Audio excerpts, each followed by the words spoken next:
Bom dia a todos, graça e paz do Senhor Jesus seja com todos nós.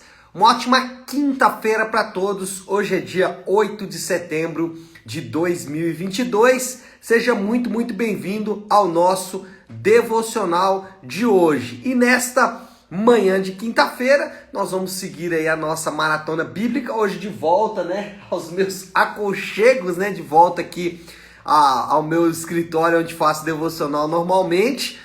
Depois de 2 dias aí fazendo mais uma vez no hotel lá em Varginha, por causa das aulas em Três Corações, que infelizmente chegaram ao fim, infelizmente porque é um povo muito carinhoso. Mas agora de volta aqui então a esse cenário que já é mais conhecido, nós vamos dar sequência aí à maratona bíblica. Ontem nós não fizemos o devocional, mas eu espero que você tenha lido a Bíblia.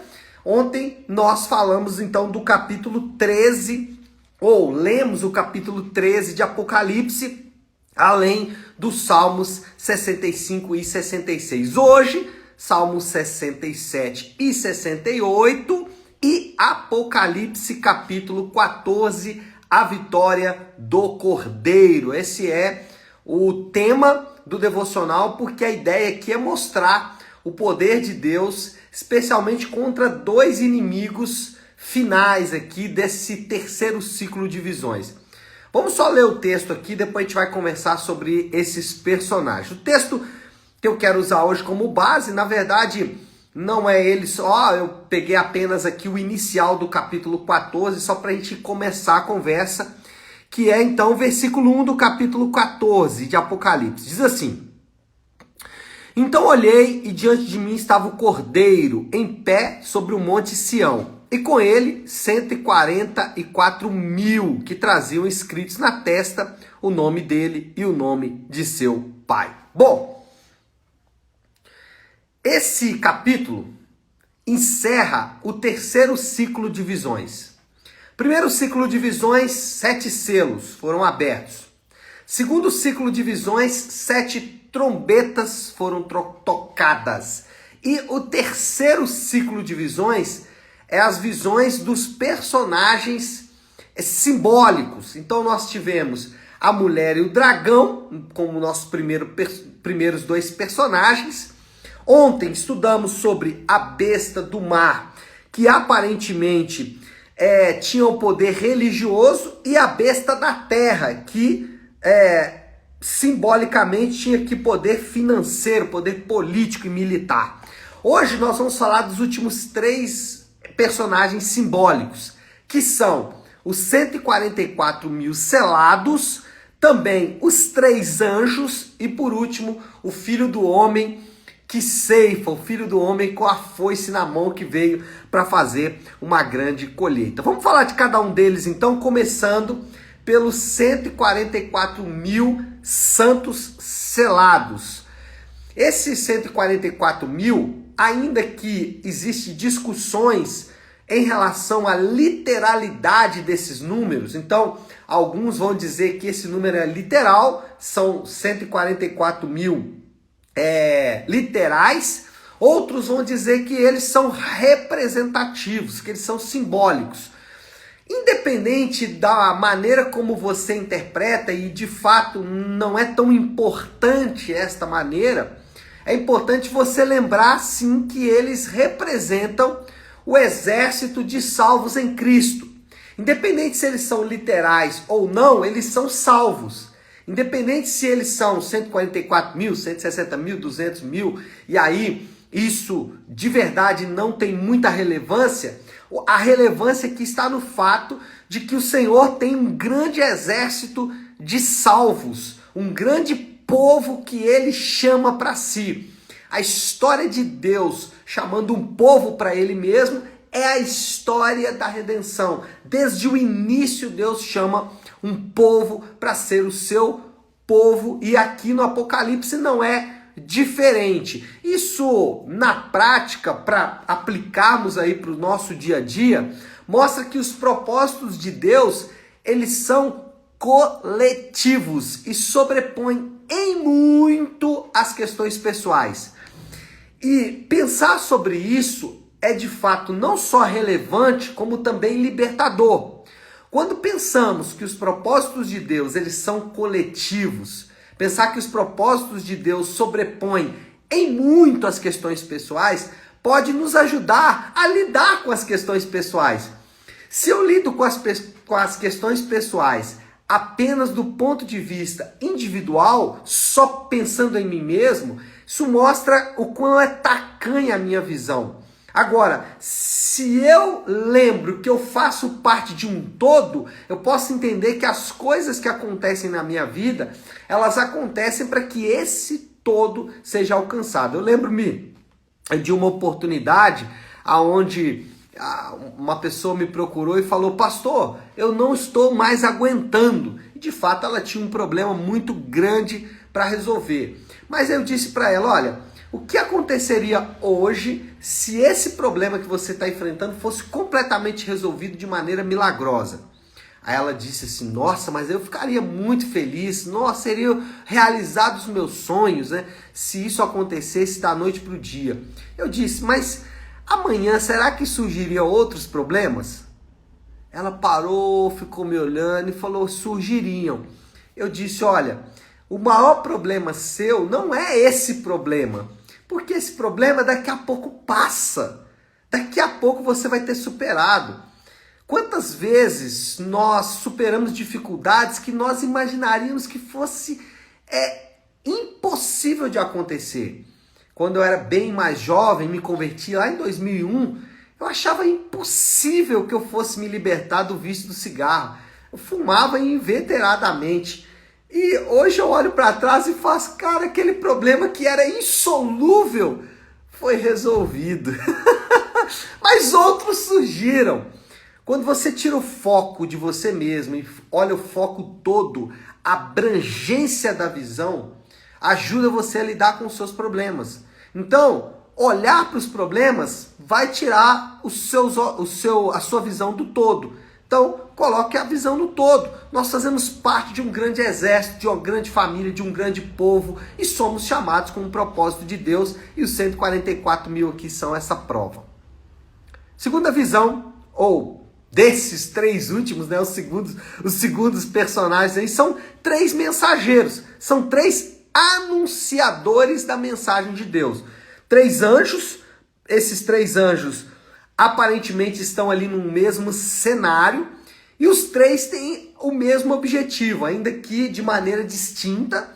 Todos os três querem fazer a mesma coisa, que é anunciar o evangelho de Deus em contraste com a mensagem da besta.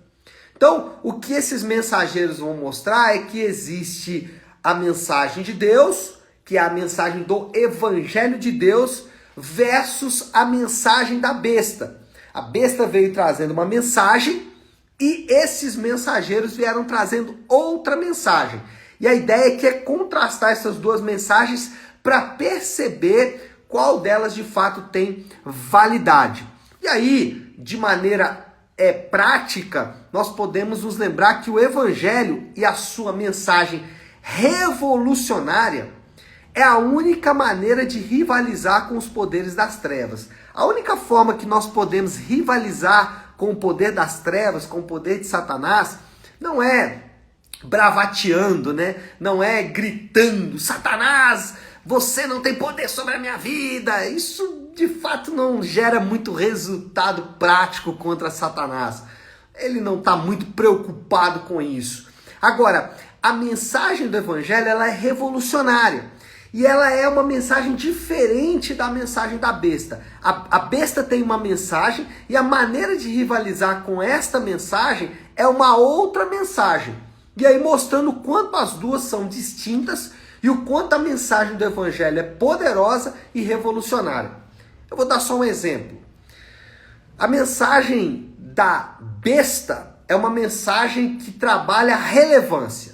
Você tem que ser relevante, você tem que ser bom, você tem que pensar em você, você tem que cuidar de você. A mensagem da besta é uma mensagem totalmente voltada para você mesmo, de maneira que tira o seu foco do todo, como disse no ponto anterior.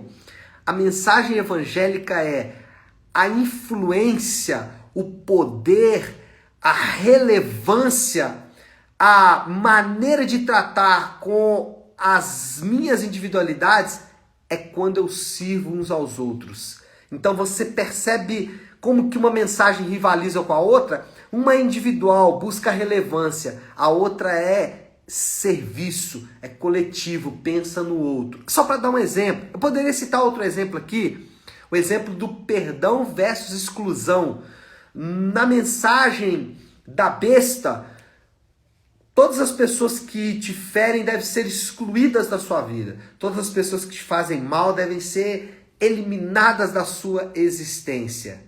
A mensagem do Evangelho é: todas as pessoas que te fazem mal devem ser perdoadas.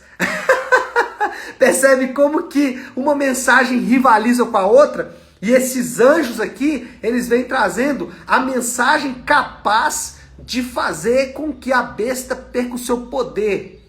A besta não vai perder o poder através da força militar, da força política, de nenhuma marcha com o nome de Jesus na frente. Não, a besta não está muito preocupada com isso. A besta está preocupada com um povo que encarna a mensagem do Evangelho e que espalha essa mensagem, como eu disse aqui, dando exemplo de dois aspectos simples aqui, que foram o serviço e o perdão.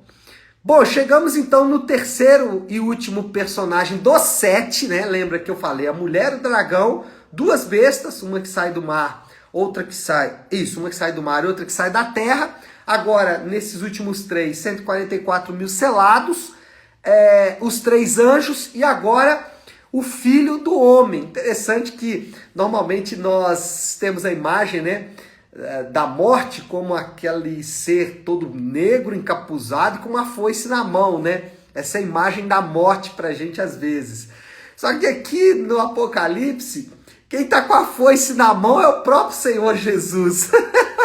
O que é muito interessante, como que às vezes nós criamos algumas imagens na nossa cabeça, né? Deixa eu só ver se eu acho aqui. É isso mesmo aqui, ó. É versículo 14 aí do capítulo 14. Diz assim: olhei e diante de mim estava uma nuvem branca e assentado sobre a nuvem alguém semelhante ao Filho do Homem. Sabemos que Filho do Homem, o próprio Senhor Jesus disse que era ele mesmo, ele era o Filho do Homem.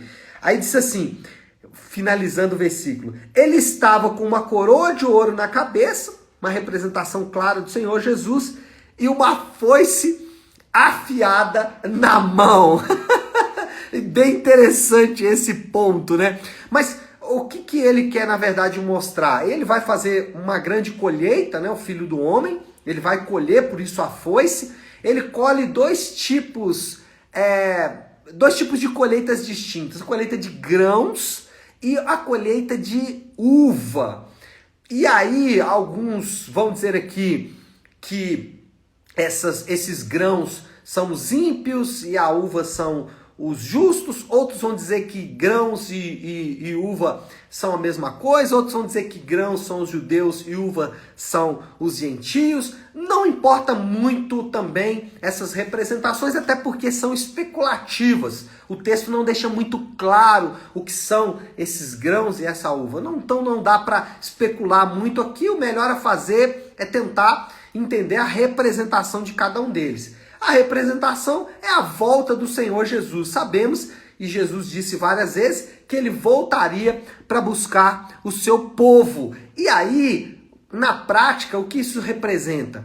Os homens precisam estar prontos, porque o Senhor Jesus, com a foice na mão, virá colher. E quando ele vier, não haverá maneira de resistir à sua colheita, a não ser que você de fato esteja com ele, a não ser que você faça parte do seu povo. Então, a mensagem final aqui é: Jesus está voltando e você e eu precisamos estar prontos para responder a esse chamado dele. Se você não estiver pronto, dura coisa será a sua vida. Então, a mensagem é: prepare-se, porque amanhã pode ser tarde demais. O colheitador está chegando. Essa é a grande representatividade, apesar de podermos especular um pouco aqui sobre cada um destes elementos. Eu preciso terminar, já tem 17 minutos que eu estou falando adoidado aqui, então deixe-me terminar falando então da moral da história. Qual é a moral da história? Como eu posso pensar em tudo isso de uma forma conjunta? Esses personagens, os 144 mil selados, os 3 mensageiros, o filho do homem com a foice na mão, e também os personagens anteriores, né? A mulher, o dragão, a besta do mar, a besta da terra, todos esses personagens refletem o poder de Deus sobre as hostes espirituais da maldade. Esses personagens só mostram que existe um poder sobre eles e esse poder é o poder do nosso Deus. Bom, desafio do Léo aí para esta quinta-feira. Qual é o nosso desafio? Se falamos da vitória de Deus, se o tema do devocional é a vitória do Cordeiro, se falamos aqui que o poder de Deus é realmente o poder sobre todas as hostes espirituais da maldade, nós precisamos crer na vitória de Deus. E isso é singular e absoluto, porque crer na vitória de Deus é de fato crer que Deus está conduzindo o seu povo em direção à vitória. E isso nos ajuda a lidar com as nossas dificuldades do dia a dia, isso nos ajuda a lidar com as nossas próprias dores. Por quê? Porque nós vamos saber sempre que Deus venceu e sempre vencerá. Tá certo, meu povo? Bom, acho que é hora de orar, né? Vamos colocar tudo isso aí diante de Deus, pedindo que o Senhor nos dê graça para viver de acordo com a vontade dele. Vamos fazer isso? Se você puder, então, pare aí um instante o que está fazendo e vamos juntos buscar a Deus em oração.